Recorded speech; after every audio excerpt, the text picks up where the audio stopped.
I'm excited today. I have my friend Reuben Langdon on, and I think in my spiritual journey the last 2 years, I came across his show on Gaia TV and thought it was really interesting and intriguing. So I watched it, and then I started following him on social media, and we had some good conversations on Twitter.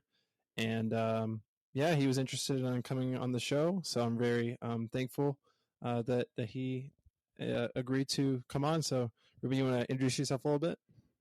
Yeah, thanks, Kendall. Appreciate you having me on. As we were saying, sort of just before this, these are the conversations I love. Philosophical, deep, spiritual conversations that hopefully can influence and help people on their own journey of exploring, God, angels, in my camp, extraterrestrials, Mm-hmm.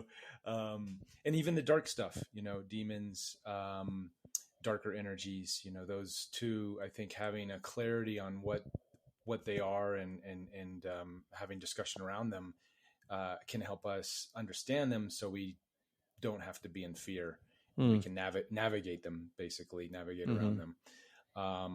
So yeah, I'm glad to be here. Glad to be having these conversations. As I was also saying, I come from the video game world where it's just, to me, the truth is more truth, or what we are perceiving as truth. That's all relative.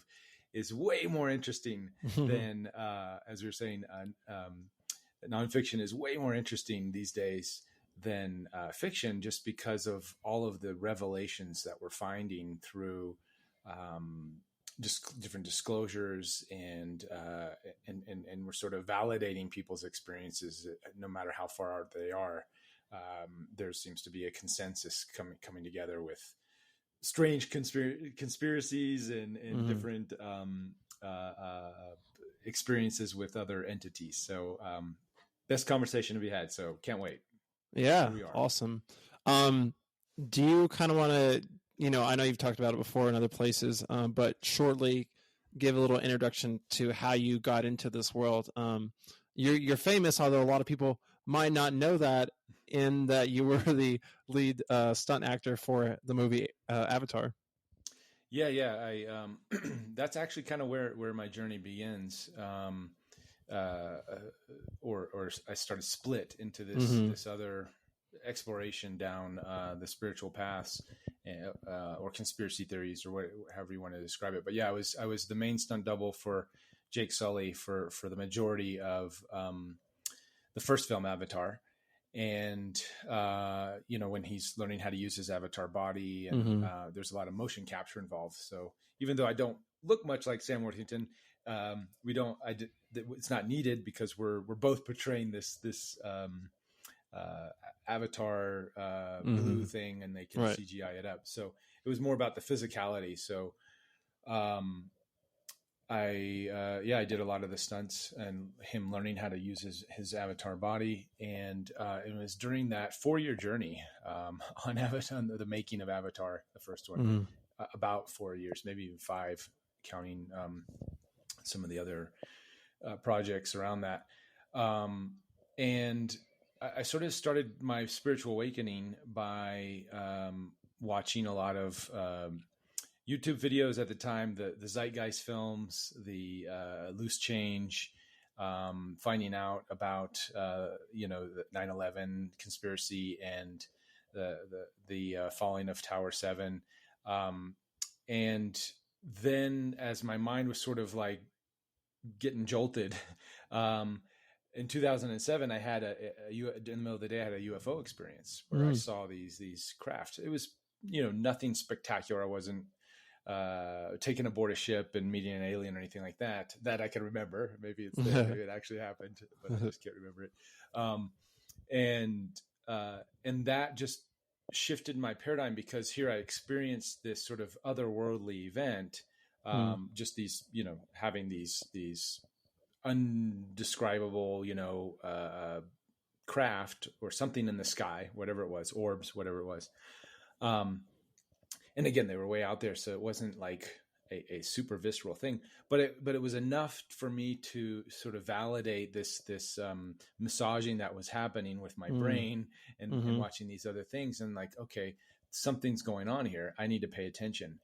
And that's what really drove me down the path of ufology and looking into the subject matter from more of a evidence-based researcher. The spiritual aspects weren't so much an interest of me at that time. It was more of like, okay, something's going on here. It's being kept secret. I want to know more. So I went super deep and ended up becoming a sort of a researcher, a known promoter of events. I guess I produced this event called the Citizen Hearing on Disclosure in 2013, which was a 5-day mock congressional hearing at the National Press Club in Washington, D.C. And we had 5 former members of Congress sitting on a panel and brought in over 40 witnesses, mostly ex-military and government people, to testify to Congress as more of a political stunt, kind of an activist event to say, hey, look, Congress, world, we need to take this subject very seriously. And this is a way to do it. And even though the Congress members were all retired, it's still, they were former sitting Congress members. So they had that clout, and the event took place for 5 days. And we just came up on the 10-year anniversary just last month. So it's been that really continued to wake my jolt my brain and create this new paradigm of how to see the world as more and more evidence sort of stacked on. And then that's when there was still a lot of missing holes with the evidence-based stuff. And then I started leaning into the concept of channeling and listening to channelers who claimed they were channeling extraterrestrial beings or collectives or energies. And the information I was getting from those guys and gals, the channelers, seemed to fill in all the gaps where where all my evidence-based research had guided me into the military stuff and all that stuff. All the sort of holes left open that people in that camp were sort of trying to figure out and ask got answered, or those holes were getting filled quite everything fit really well together. And that's when I sort of started going down that rabbit hole of spirituality, because many of these beings that come through, these people in the channeling sense, are talking more philosophical concepts, ideas on how to, better your life as a human. Believe it or not, we're getting ET advice, so we can be better humans. But also reasons why certain things happened in that UFO camp. So why is our nuke bases getting shut down by a giant flying saucer over the base? Why aren't the ETs just showing up and saying, hey, we're here, let's hang out? Why is that not happening? All that stuff started getting answered in very concise, clear, I can't prove it, but very made it very easy to understand. So that's been my journey for the past probably 15 years or so. Yeah. Wow. What a journey. It seems like from my research and talking to people, a lot of people have a sort of a dark awakening before they have a more spiritual awakening. Like, oh man, we can't trust the government or the powers that be as much as we thought, and there's a lot more underhanded things going on that are not for our best interest, and then that leaves people open to the spiritual awakening and the good side and how they are working against that and to improve things. So I found it interesting that that's kind of how your journey was. Yeah, I call it the conspiracy phase. Right. So we all on our journeys have to go through. It's like Neo in the Matrix, right? So Neo is getting these signs, follow the white rabbit, he's getting these signs that are showing him that his reality is not quite what he thought it was. And it's scary, and it's jolting. It's also, for me, it was jolting, but fascinating, Right.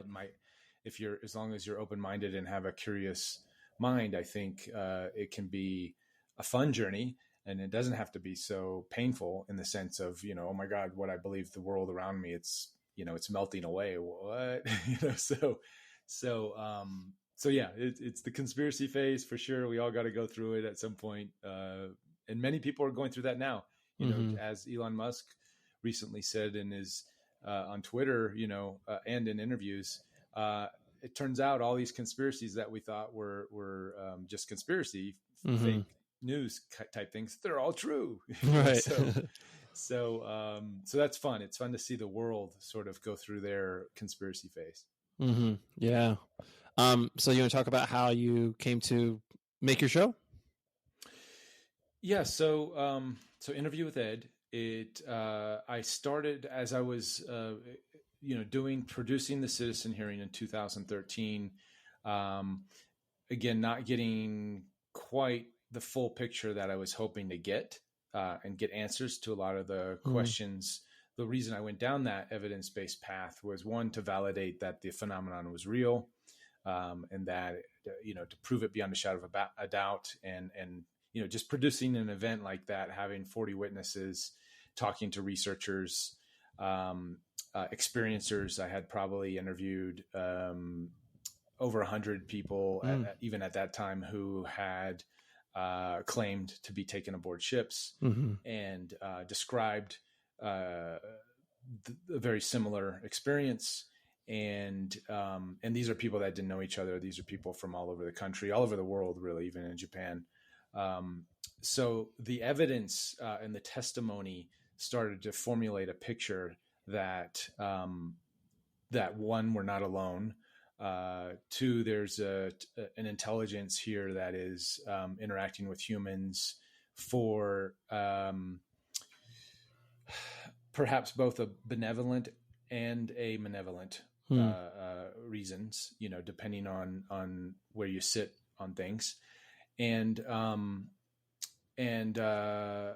So the information that was coming through, I started listening to channelers like Daryl Anka and Wendy Kennedy, who were going into a trance, bringing through these entities, and listening to what they had to say. Again, like I was saying earlier, it just filled in all the gaps for this path I was already on, with trying to uncover the deep secrets of, what's going on here with all this stuff.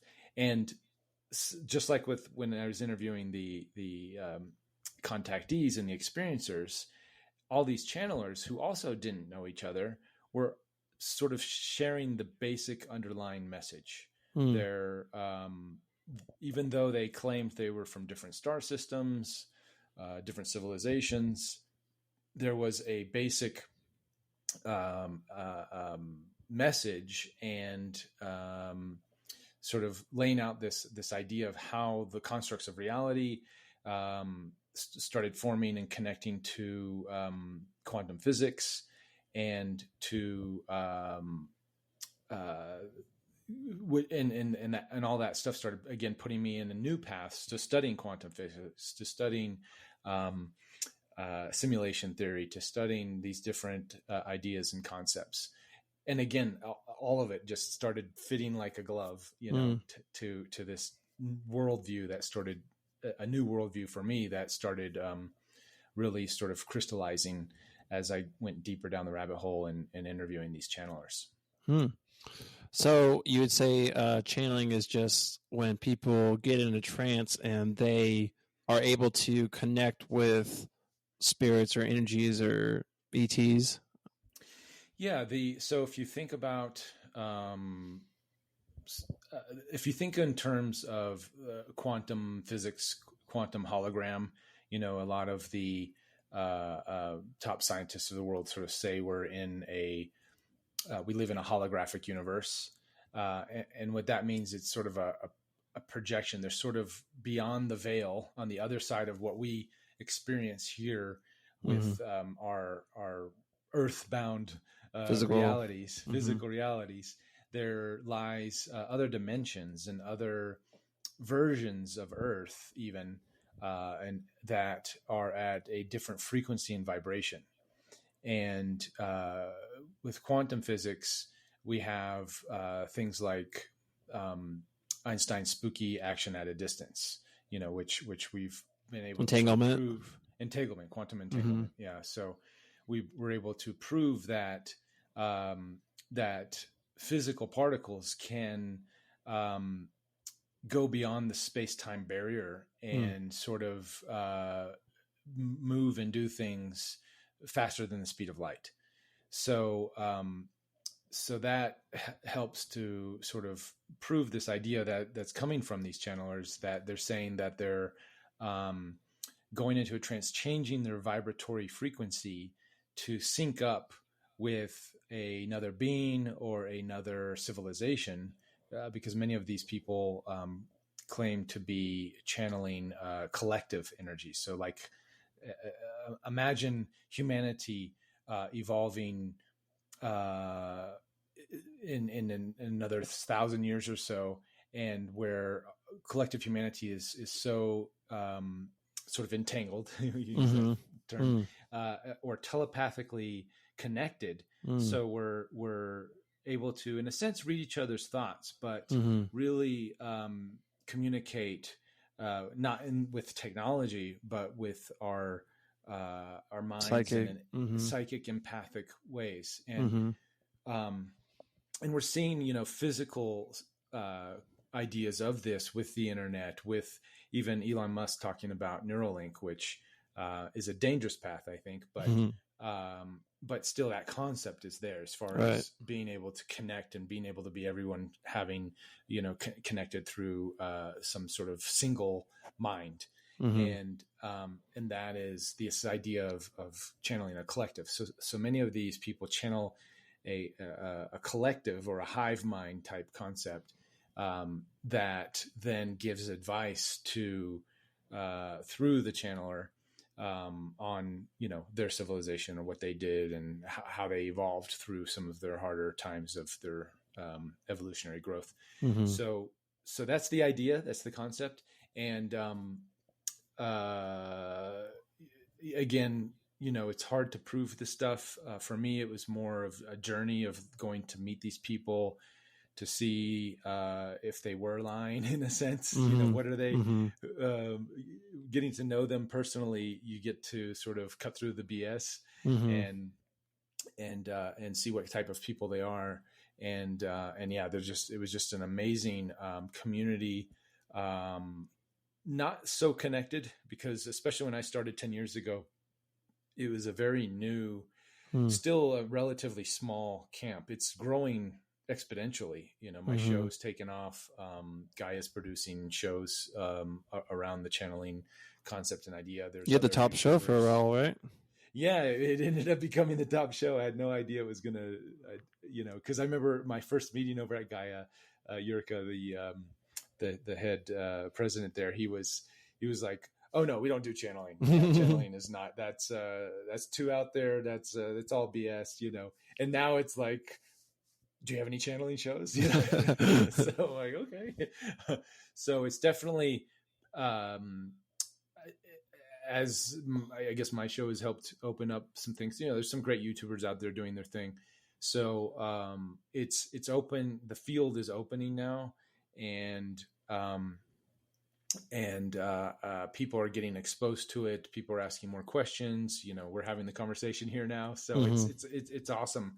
I am a believer in the channeling phenomenon. It has my life for the past 10 years, sort of sitting in these interviews, really trying to digest and take in the information and then apply it in my life, has created nothing but positivity for myself and for my community, my people Mm-hmm. around me, my family. So You're skipping to my later question. okay, but yeah, it's created a lot of positivity. So Yeah. I'm fully in. Mm-hmm.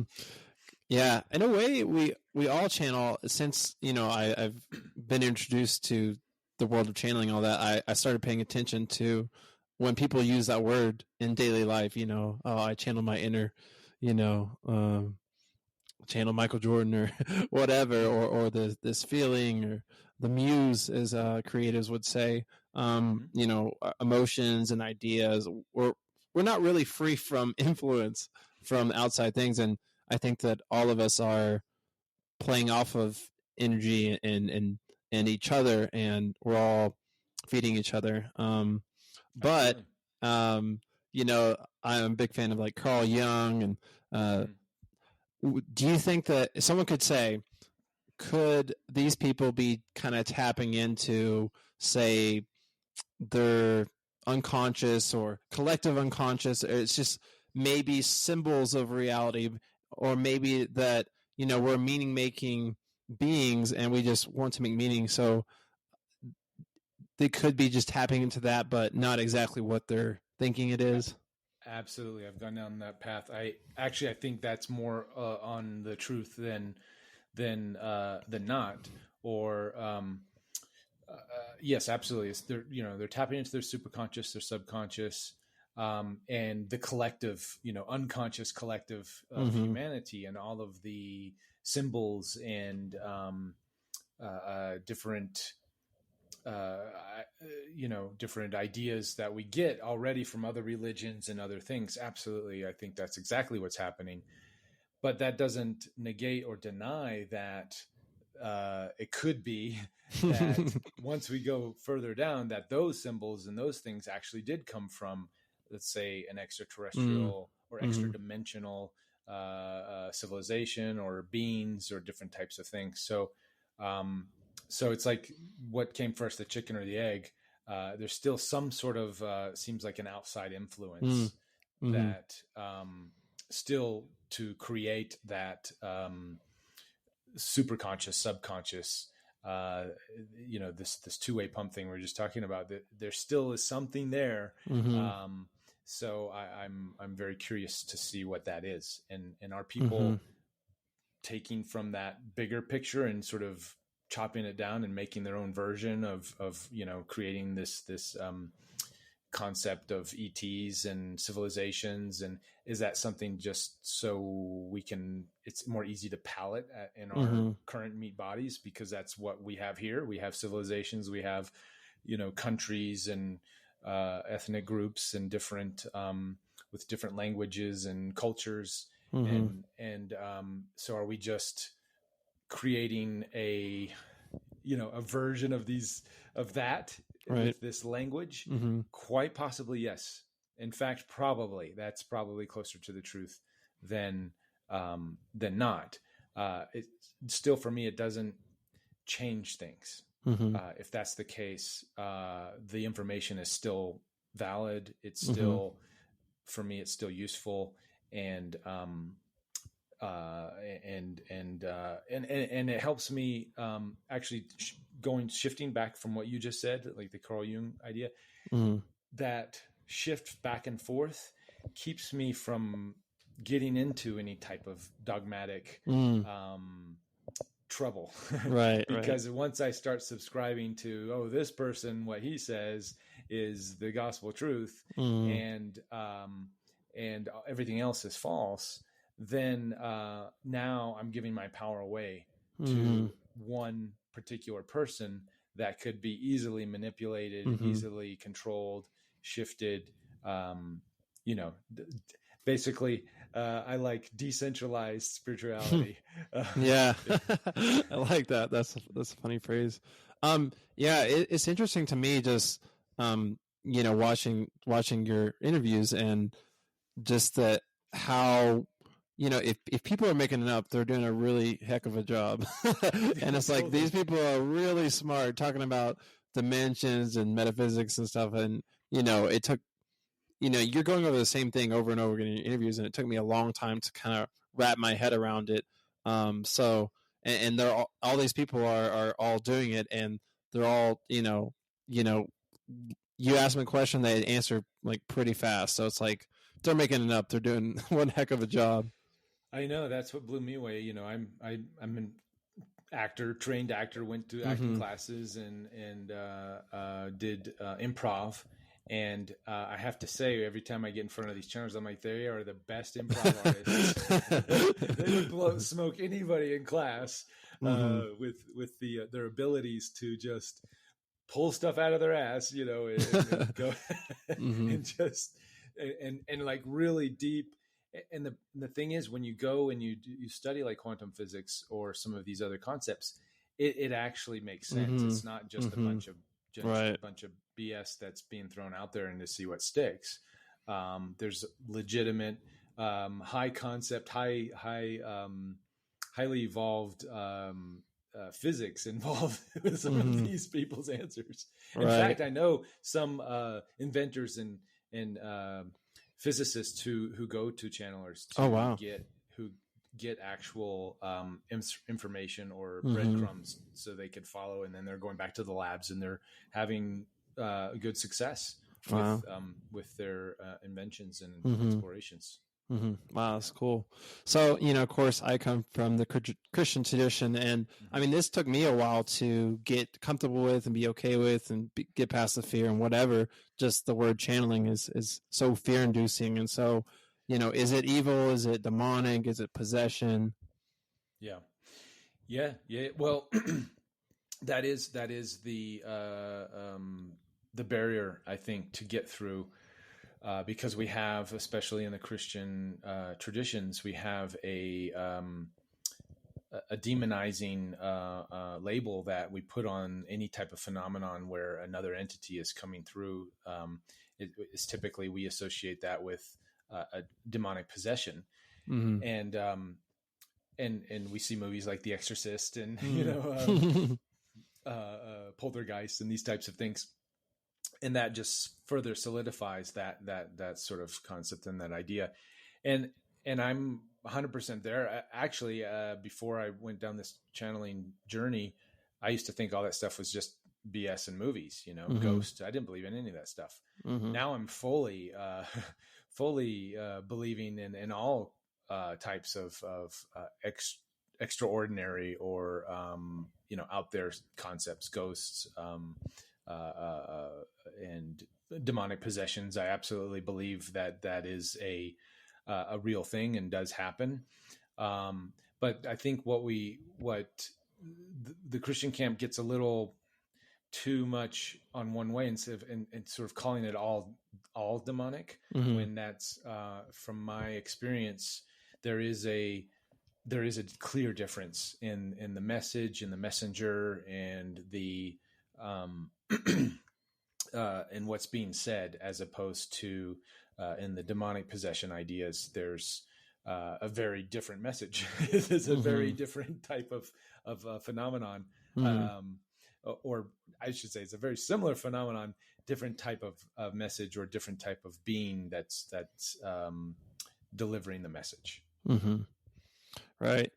So, do you think there might be some channels who are channeling maybe darker entities, and do you absolutely you filter what kind of channelers that you want to interview and stuff like that? 100%. Yeah, you listen to the message, and there's a resonance to the message, a frequency to the channeler, and I think this is where I've experienced. And this is, again, why I think really, and I'm glad we're having this conversation for the Christian community, because it's easy to sort of throw the baby out with the bathwater, right? But when you really dive into it, it's not really anything different than we're not challenging Christian beliefs. We're just simply saying, no, there's more to it. So there are. I've seen good channelers, good people, starting with decent people, I should say. Maybe in the beginning they weren't so good, but 100%. But decent people channel negative energies, Mm-hmm. And what happens is and this is talked about on my show. Some of the channelers say, what you put out is what you get back. Sort of this idea of, you are a harmonic frequency as a being, and your beliefs, your thoughts, and your emotions sort of create a certain frequency that emanates. And when you make choices in your life, when you act and do kind things, you're putting off this kind frequency, this or integrity is really a big part of the conversation in my show. So as long as you're staying in integrity with yourself and with your community, your neighbors, your family, then you're harmonizing. And this is very much in line with the Christian beliefs. Yeah, they say you'll know them by their fruits. Yeah, you know them by their fruits, exactly. So people that are in integrity and can stay and be a good fruit, so to say, or weep good fruits, so they're putting out this good energy. So then they can, when they go into the channeling state, they're harmonizing at maybe a higher version of that. So even a greater, more stronger version of that can come through. But it can also be corrupted. And I've seen the corruption where people get an ego, we all have egos, but when we get we lean into the ego a little too much, and we try to let the ego take charge as far as, those types of things of I'm doing this not to better humanity, but I'm doing this to better, to put myself higher than others. Right. That's the ego, the warped version of the ego. Ultimately the ego is just built out of survival. But it can go too far. Obviously we're seeing it now in humanity. We're seeing so many politicians and banksters and the whole, all that mess, where the ego gets inflated, and then it believes for its survival, it has to manipulate, it has to lie, it has to cheat, it has to do something, this thing in order to get this thing, so acting out of integrity. So what happens when people aren't doing their work, when they're not of integrity with themselves, they're putting off a frequency which allows, it could come through the energy, that person is used to connecting to this energy in this way, but it's actually not the same energy. Of course, it'll say it's the same energy, but that's not really it saying it's the same energy. It's the person that's believing. They're so used to doing the same thing. So they're, oh, well, I'm connecting to the Palladians and blah, blah, blah. This is what they're saying. So again, there's two things that we have to look at here. It's not blindly trust whatever the entity is saying that's coming through. So we have to do our discernment on that for sure. Whatever the being that's coming through, we have to, and whatever they're saying, discern that, but also discern the messenger. And check in to see, is the messenger of integrity doing their work, their spiritual work, are they walking the path? And they don't have to be, a monk that's lived in the caves for, 20 years and meditated. We're all human beings. We all have mistakes. We all have our good days and our bad days. So not looking for the perfect being, and we shouldn't put any of these channelers up on a pedestal saying, oh, this person is, whatever, whatever they're the saying. Guru of the way. The guru of the way. Yeah. and I actually really gravitate and respect the different channelers that don't do that, that especially, I mean, anybody that does that, I'm like, okay, all right. Let's take a few steps back. There's a few people that have that following or essence, but they're really the people that I put on my show. They're not sort of, they may have the groupies, and I even mentioned that in one of the episodes, but they're not falling to that. They're not falling into that trap. They're not feeding that in a sense. In fact, they go out of their way to kind of like, okay, let's not have our groupies here. Let's moving on. There's another podcaster that I listen to sometimes, and he said that he knew Daryl Anka for years before he realized that he was a channeler. So I think that's a good example. Daryl is awesome. He talked about, someone who's been doing it for so long and has had many opportunities to fall into the ego trap. And he's just been, he's been good old Daryl. He's been Mm-hmm. just walking his path, doing his thing, what he loves, and really respect how he's handled that position. He's done it well. Mm-hmm. Great. Well, thanks for the answer. Next question is, so you mentioned how the channels have a general similar message. What is that message?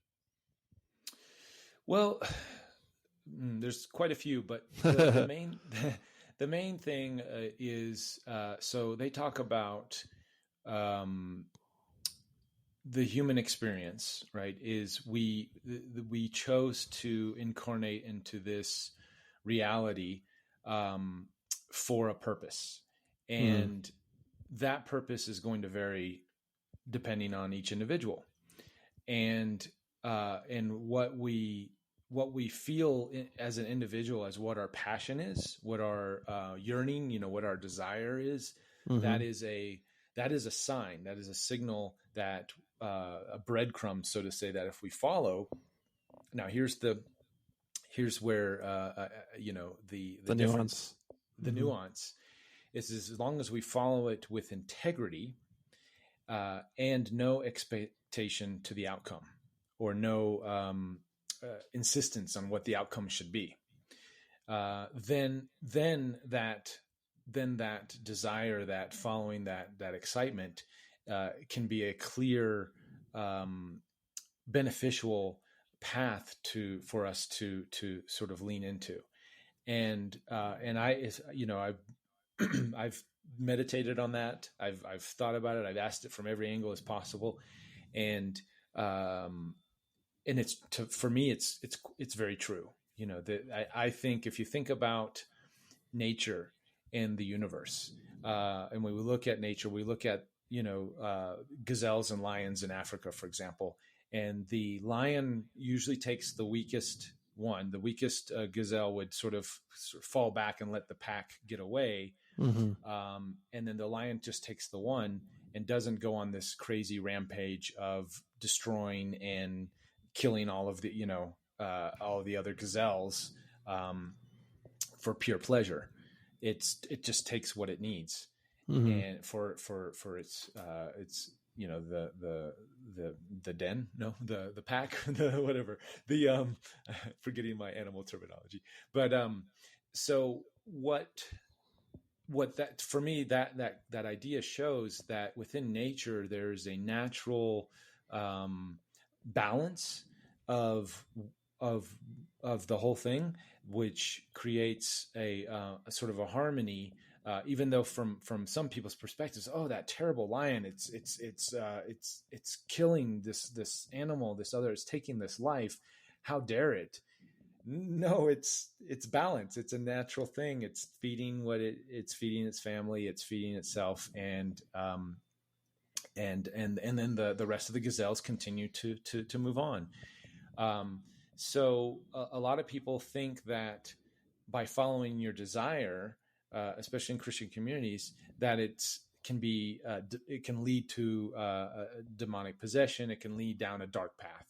And I think that if you go too far, as many, when we think about sort of the more corrupt versions of our reality of world, we were just talking about banksters and politicians and these types of things, then absolutely you're out of balance. But when you use integrity, and when you are not having expectations of the outcome, I'm doing this to get that. When you let go of that and you just do it for the pure bliss from your heart, and you're doing it because you want to do it, not because you're going to get something out of it, then that is the gauge, the temperature control, so to say, to keep you out of trouble.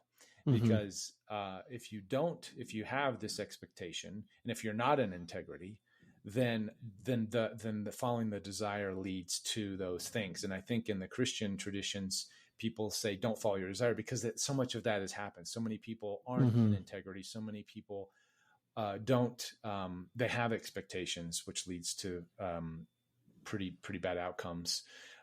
So that messes with the balance of the universe. The universe has genetically and perhaps spiritually encoded each and every one of us with specific desires, to create balance and harmony. Mm-hmm. And if we all follow them with I think with that rule set, then we can be in harmony, and things won't get out of hand like they have gotten, like we see now.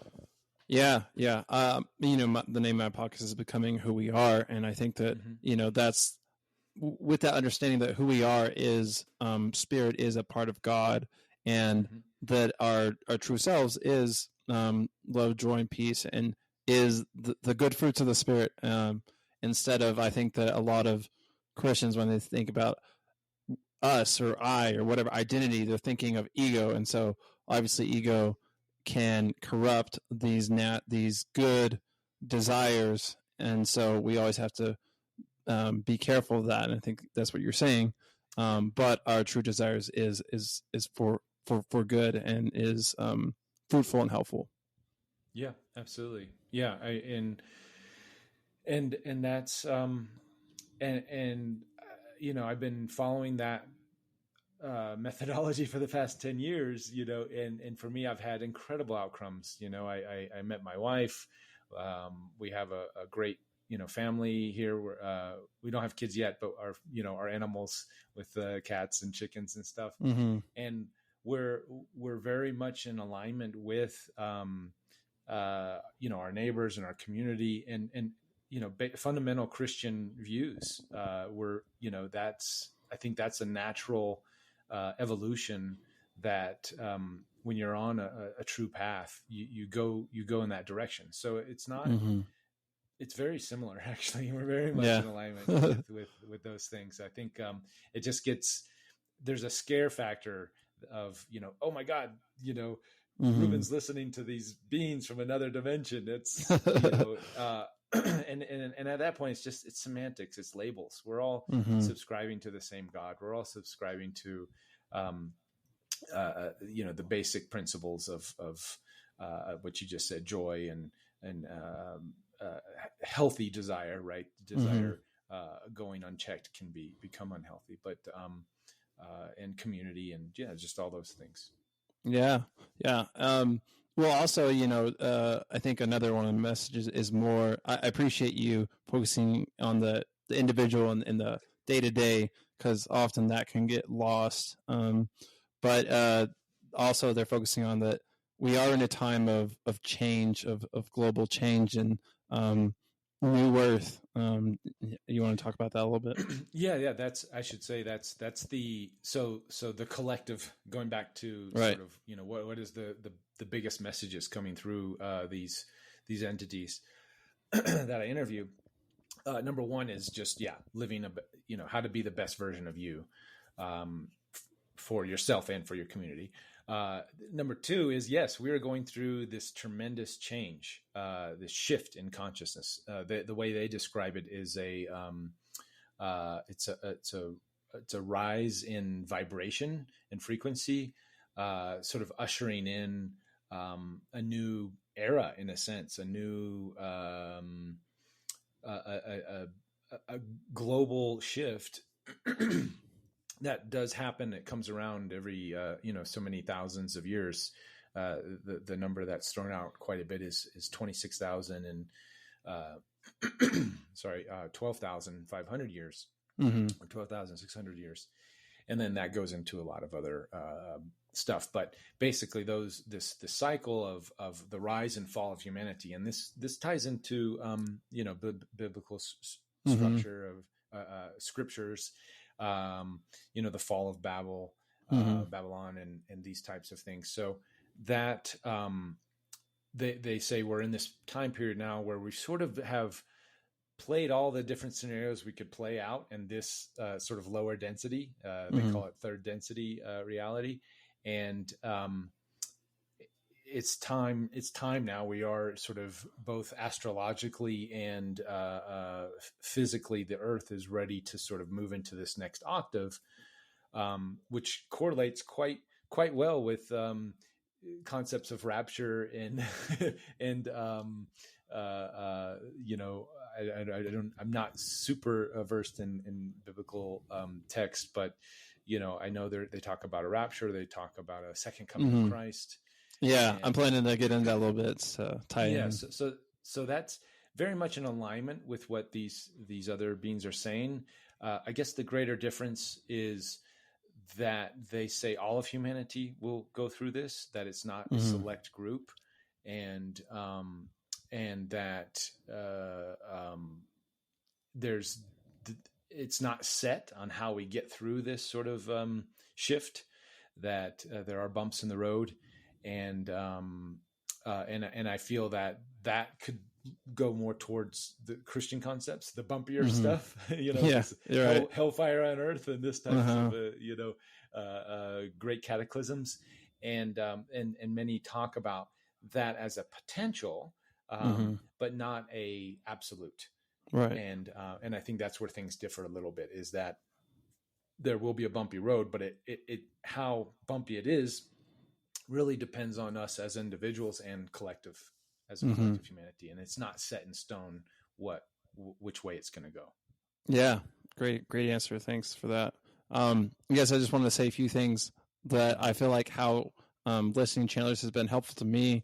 I mean, I think it's very hopeful. Honestly, a lot of some of them really remind me of like a sermon, a pastor like giving a hopeful message, or just encouraging, you know, little tips and how to live and stuff like that. And totally. You know, thinking about the future and how we can create a better future and stuff like that, but also warning, you know, this is the path that we want to, you know, not go down, and be careful about this.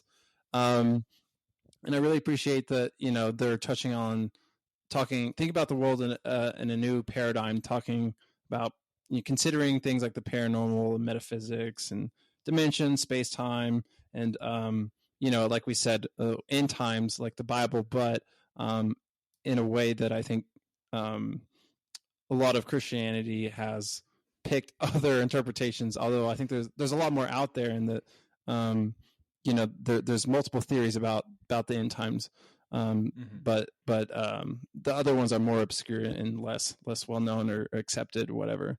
But I think that, you know, the way that channelers talk about it makes more sense to me, for sure.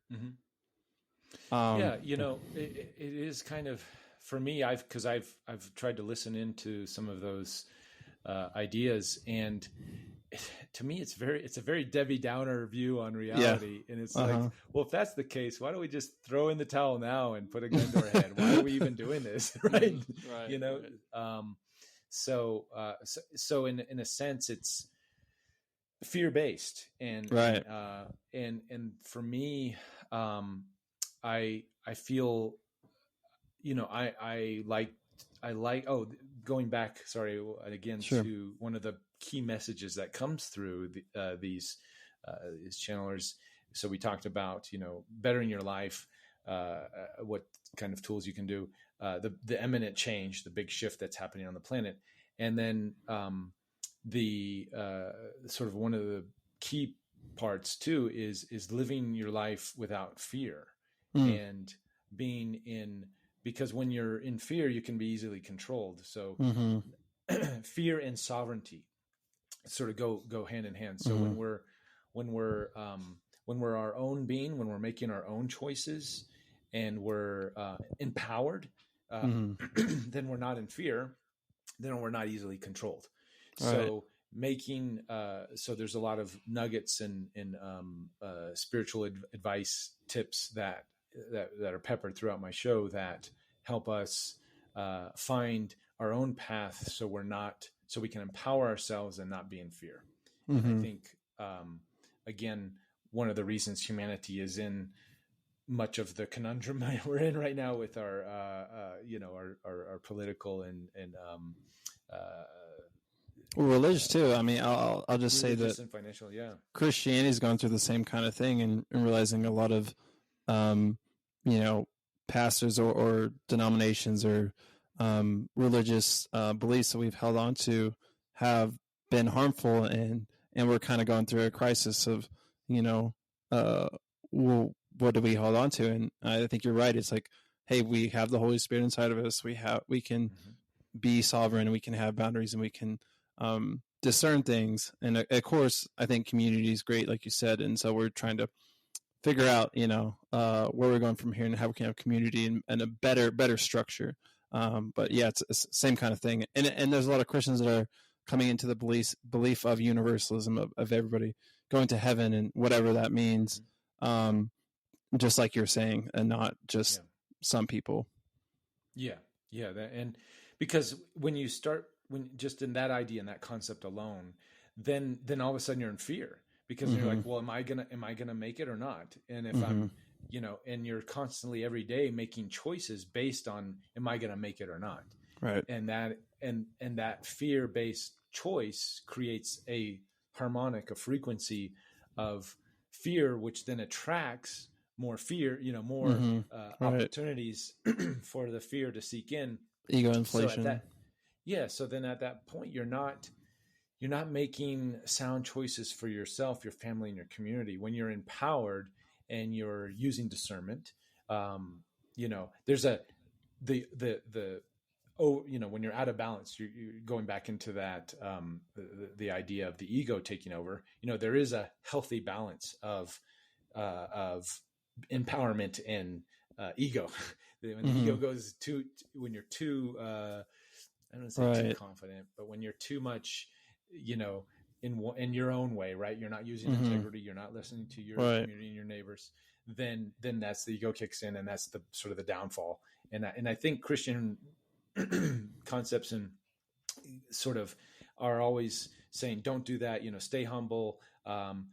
This is where sacrifice and do selflessness, the selflessness, which is absolutely important, but also it can get us in trouble when we, this is where the self-sacrifice concept has come into, has gotten. It's like a martyr complex almost. Yeah. And it's like, that's again, giving our power away. And that's where we get into trouble, like we are seeing now with, look at the Ukrainians, look at these young kids that are, getting coerced to, put on the uniform, go fight for your country, and just go into the slaughterhouse, basically.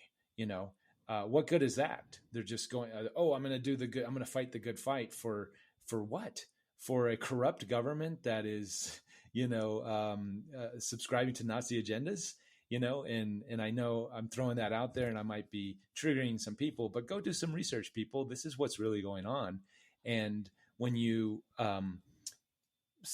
give up you're not using discernment, and you just, blindlessly believe, that, I'm fighting the good fight and I'm being selfless, and no, you're going to the slaughterhouse, guys.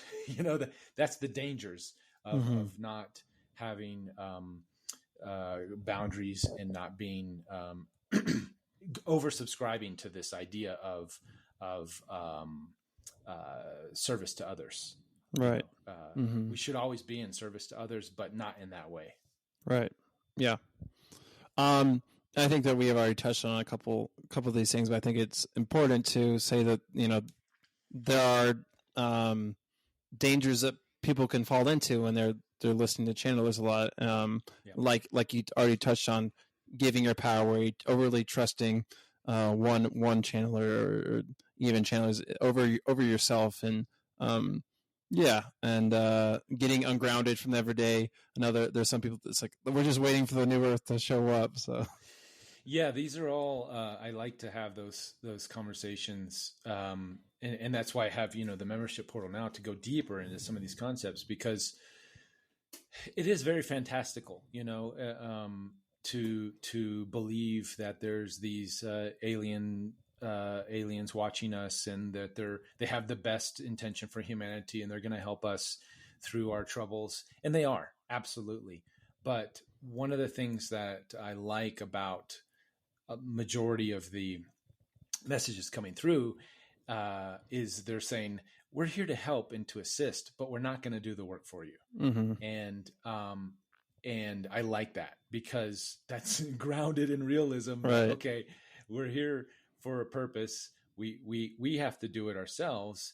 And if we're just going to wait for these aliens to land and take us on their ships and save us from this horrible reality, well, that defeats the whole purpose of why we're here. We're here to make to become shepherds of the land, and to make the world a better place through our through just us being who we are. So absolutely, and that goes vice versa. It's the same energy or frequency as believing, and we can go into this a little bit, but the sort of the second coming of Christ being that there's going to be one entity that's going to come and save us all. Save us from what? Ourselves? Why can't we save ourselves from ourselves right now? Through just making better decisions and choices, and why not make heaven on earth right now from doing the work, as opposed to just having blind faith. And blind faith is important in some situations, in some cases, but for the most part, living day to day with blind faith is dangerous, in my opinion. Yeah, that's great, and that's a great segue, because I was going to talk about some of the tie-ins to the Bible. And so, one thing, Jesus is always talking about the kingdom of heaven, and he was saying it's now, but it's also coming. And so, I think when he's saying it's now, it's a state of being. It's that fruits of the Spirit that you can live in, and no matter what's happening externally in the physical reality, day to day, you can find that inner peace and love and joy and live through that. But it's also coming in that we're on an evolutionary path of growing these things within us, and externalizing these things into reality, and the coming kingdom of heaven on earth. Exactly. And I think we're responsible for that coming. If we don't do that, and if we're not living day to day in peace, in love, and in our if we can't find it within all the chaos that's happening right now, then it's not going to come. We're going to get swallowed away in the chaos.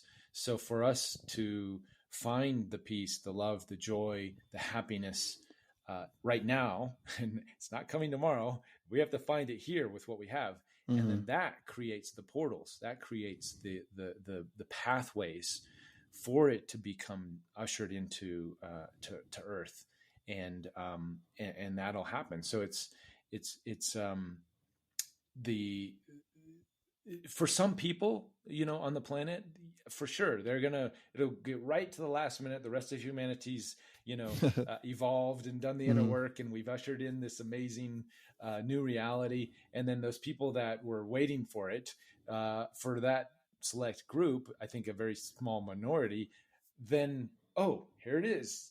See, the new earth is here. All of the stuff I've subscribed to and believe that the second coming of Christ is coming. Here it is. It's finally happened. They'll experience that. But first, it's like, what comes first? First, I think it's going to take the majority of us to find that inner peace, and to be the guiding light, to be the change that we want to see in others, and to hold the frequency. So then that'll happen. Yeah, that's great. Two more verses. See, I will create a new heavens and a new earth. And I think that, God he's living inside of us. And so that he is creating new heavens and new earth through us. And, I think he's doing that through the universe and through the earth in many different ways. But that through us. And I think this last verse, in the last days, God says, I will pour out my spirit on all people. Your sons and daughters will prophesy. Your young men will see visions. Your old men will dream dreams. So that's very interesting. I think, people have talked about, like, last days could be any time after Jesus, or in the last time being later. But either way, I think we're in these last days. You could say in as you would say the third dimensional reality of space time, and then learning how to get beyond that. But that these channelers are probably part of these people that are they're prophesying, they're seeing visions, they're dreaming dreams, and so we're beginning to utilize our psychic abilities and awaken to those things and utilize these different areas of the spirit. Absolutely. Yep. And the I think the beauty from what you just said, with even the in the scriptures, is if we can doesn't mean we have to subscribe to the channelers in my show and like all that stuff. We can still have healthy skepticism, but we can sort of take it from, okay, this is demonic possession, to, okay, this is just a version of the dreamers, as long as they're doing it with integrity and good stuff, then perhaps that's a part of that. Doesn't quite align with my beliefs and ETs and how all that works, but it seems to be a positive thing. Let them do it, without judgment. So I think that's where we can find that medium. yeah. I was going to say the same thing, that I'm a big fan of creatives and writers and painters, music, all this stuff, and creativity and these different mediums of storytelling help us think about, how do we want the future to be like? What do we want to do? And what inspires us? What is more loving? What is a better way? Alternate ways of living and seeing the world. And this is just another way of doing that. And so, we may not always have it right or partially right, but they're going on this endeavor, and it's a good thing to do. And it can be inspiring. And the other thing is just invalidating one's experience. So that's a big part of the teachings from Bashar and other channelers, is the he says one of his famous quotes, "All truths are true," and I love that quote, because what it does is it sort of validates everybody's experience, and what may be true for you may not be true for me. However, your truth is your truth. And by me validating your truth, saying, okay, that's not for me, but I'm validating that as a potential reality. And what it does is it creates a harmony between us now, even if we have very different belief systems. I'm respecting your belief, no matter how different or whatever. I can see the human you are, and you're clearly getting some good information from this belief system, and you're walking a clear path. So I honor that, and I think that will help us not be so judgmental, and not be discernment and judgment are two very different things. So we still need to be discerning. If someone has a belief that they like to take advantage of little boys and girls. Okay. That is where we draw the line and say, absolutely, this is, I don't care what your truth is, this needs to stop, and we're finally collectively coming together, and we're exposing a lot of this darkness that's been on the planet for so long. So there are universal truths, though, that we can align with and use discernment, but not judgment. Right.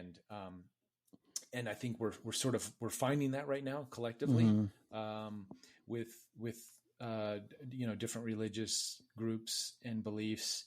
And I think because we're doing that, we're sort of finding this through line that we can all agree on collectively. It's weeding out the things that are not in alignment with that. And that's where we're having such controversies around, we're exposing the unconscious, exposing the darkness, the shadows. This whole all the pedophilia stuff that's coming out, all the gentrification when it comes to the pharmaceutical industry taking advantage of certain narratives and really pushing things. We're collectively we're saying no, to certain narratives, and it's awesome to see because it's way overdue. Right. Yeah, I would say Christians would say Imago Dei, everybody's made in the image of God. And so if you can recognize it and treat people from that perspective, and even if they're not acting out of that, but they have that within them. And then again, back to the fruits of the Spirit, like what are people's fruits? And if the fruits are good, maybe our beliefs differ, but we're still, our beliefs in the fruit and acting within that is the same. And that's where we can connect, and that's what's really the most important thing.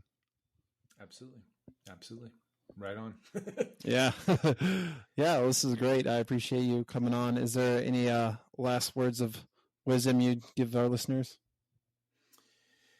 Wow, we just dropped a bunch of right. wisdom nuggets there, but I think the main thing is I think the main thing is to not be so judgmental, to have an open mind and open heart, use discernment, and listen to the messages that come through anybody, anything, because the more we can expose ourselves to different ideas and concepts, the more we can discern then what is right for us and what is not, and for our communities.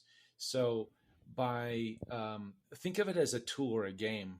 You're not putting yourself in danger by listening to even a demonic message. I employ people to go. I say, go and seek and learn. Go hang out with a satanic cult, because then try to understand it, recognize the vibration and the frequency of what that energy is, and then you can then discern. So then, because there's a lot of satanic cult type concepts that are right in our face with mainstream media and with propaganda and different things that are going on. And we don't see it as a collective because we're no, don't go there. Right. We're just trying to bury it. We're trying to bury it. And that's why we're in the mess we're in, is because we've had the blindfold on for so long. So go explore other religions, other ideas, other concepts, other cults. What are these cults, and why are they? What's going on there, and learn to read energy, learn to read the frequency and vibration of whatever it is, and when we do that, we build a strong muscle, a discernment muscle. That the stronger that is collectively, the better we will move into these new higher energies. Better in the sense that we'll get there a little bit faster, I think, if we collectively have a strong discernment, because then we're basically calling BS on what we want, and what I think what we all want, what all humans want, minus a few select that are at the top of the food chain when it comes to those power structure, power structures. But what we all want, I think, as humans, is we want good health, good food, good community, good family. We want Mother Nature to be protected and healthy, right? We want, these are all just basic human fundamentals, right? So anything that is not that, we can then quickly discern and say, okay, I'm not going to let that into my field, not even let it into my field or my community and my family. But then as that backbone gets stronger and we're able to discern, these sort of agendas and narratives and pushing certain ideas, we can sort of nip them in the bud before they get too out of hand. And I think that's super important. Yeah. Christian camp I went to a long time ago said, hey, go read Mein Kampf. Know what you don't want, so you know what you do want, and know how these agendas and these ideas work, so that you can recognize them in other places and know, hey, this is not what we want. Or But again, Absolutely. like you said, the more we're exposed to different things, the more we can see. Like you could say the meta narratives. What is underneath, instead of just being like, oh, this label is wrong or this is bad. It's like, what are they actually saying? And once we can get underneath the surface level labels, then we can really discern what's actually going on and have a better handle on it. Exactly.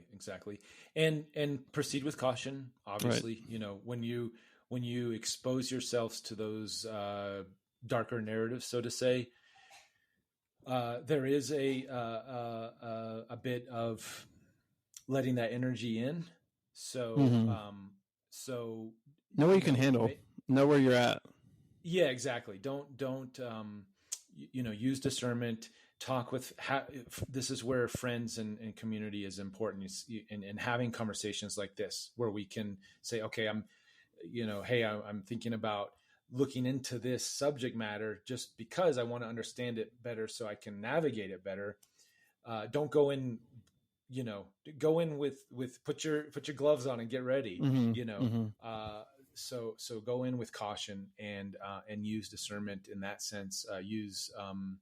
Use the discernment when going into those fields, because we need guidance, we need help, and if Mm-hmm. you go in alone, you could get sucked in Right. to some of Yeah. those darker energies. So Yeah. There was a time when I was younger that was really into like demon possession and stuff like that, and I looked into it and I was like, okay, I kind of understand it, kind of know what's going on, and then I moved on and I haven't gone back, and I'm like, I'm good now.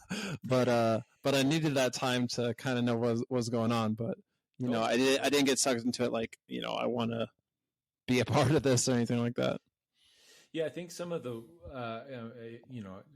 weaker mind, I don't want to say weaker mind, but just some people that because these energies are very uh, there's a lot of trickster energies out there, Right. and they do show themselves as the way or the light or these Mm-hmm. types of things. Mm-hmm.